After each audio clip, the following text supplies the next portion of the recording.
بدیګه ته پیغام د کوم ما ټول پروګرامونه خپل ختم کړه زه په جومات کې موجود یم او که د نر بچی به یې راشه چې دواړه خپل حساب کتاب قانوني منډه به وم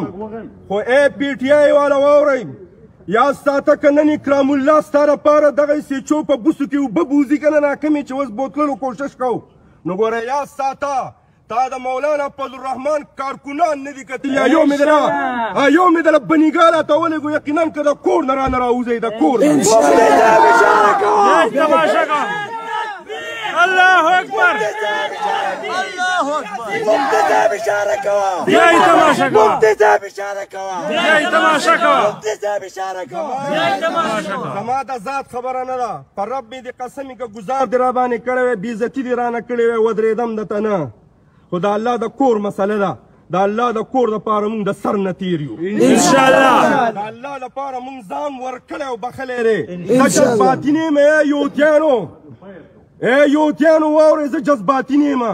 دعا کوئ چې زه په دیر کې وم زه په موقع راونه رسېدم ما به ستاسو څخه خپل حساب کتاب کړی وی چې د الله د کور بېعزتي یا زما په طالب حافظ باندې ته ګزار څنګه کوې که مسله دې زما صحیح رامخامخ شه ټوله ورځ زه کلاو یوازې ګرځم رامخامخ شه تا زما د حافظ څه کار دی ستا زما د ملا د ګیرې څه کار دی ستا د پګړۍ څه کار دی ستا د الله د دې غټ کور سره څه کار دی چې تا هلته بېعزتي کې ته هلته بېحرمتي کې زه په قانون راغلی زما د ادارې مشر بانی موجود دی الحمدلله د تحبین راورسېدو زما مشران شته سبا 10 بجې دلته د مولانو اجلاس دی هغوی به مشوره کوي څه فیصله به کوي او چې هغوی مونږ ته کم لاهې عمل لاکو په هغې باندې مونږ ځو زمونږ د جومات مشر به هم ناستي سبا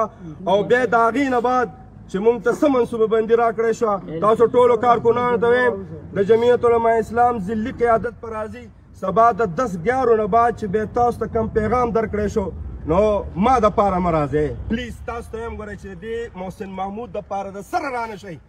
خو که د الله په کور غیرت او ننګ کولی شئ د الله د کور سم مینې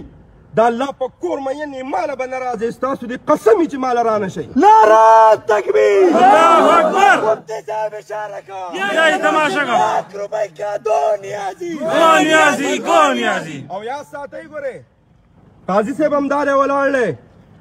جومات کې پیپلۍ نه لمونځ کوي نشتنۍ نه لمونځ کوي دا نورې پارټۍ نه مسلم لیګ هم پکې لمونځ کوي جومات د الله کور د ټولو مشترکه د عبادت ځای دی زما په صف کې شاته ټول مقتدیان د مختلفو پارټیانو ولاړي نو ګورئ دا مسله یوازې زما نه ده تاسو مسلمانان یئ کلمه م ویلې ده خبره د الله د کور ده او د الله دا کور ستاسو د ټولو د عبادت ځای دی نو چې سبا کم پیغام هم تاسو درغې نیشنلین او پیپلین او که مسلم لیګان ټول د الله بندګان مسلمانان د الله په کور بغیرت کوئ انشاءالله دغه مې راته میسج دی سبا به زمونږ ضلعي مشران را